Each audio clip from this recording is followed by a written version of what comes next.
योग दर्शन तथा शिक्षा। जैसा कि हम सभी जानते हैं कि शिक्षा में योग दर्शन का एक महत्वपूर्ण प्रभाव है।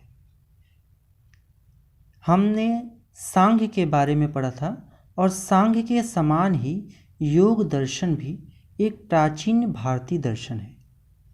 इस दर्शन का सैद्धांतिक परिचय वेदों, उपनिषदों, सूत्रों आदि में मिलता है। गीता में भी सांख्य के साथ ही योग दर्शन का उल्लेख मिलता है। योगश्चित्तवृत्ति निरोधः।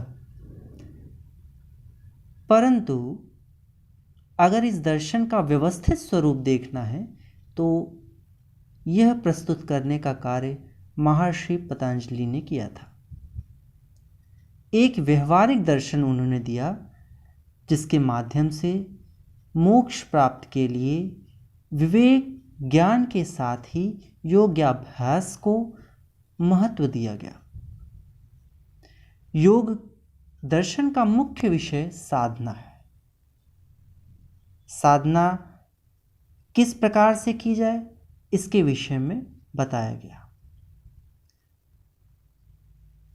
यहाँ पर षड दर्शन के विषय में भी बात की गई है, परंतु षड दर्शन में इसकी गणना पतंजलि द्वारा प्रतिपादित योग पद्धति के रूप में हुई है। योग दर्शन में सांख्य द्वारा प्रतिपादित व्यवस्था को अपना आधार बनाया है। इन दोनों दर्शनों में वेद यह है कि सांख्य ईश्वर की सत्ता को स्वीकार नहीं करता, परंतु योग दर्शन उसके अस्तित्व को मानता है। इसलिए इसे सेश्वर सांख्य भी कहा जाता है।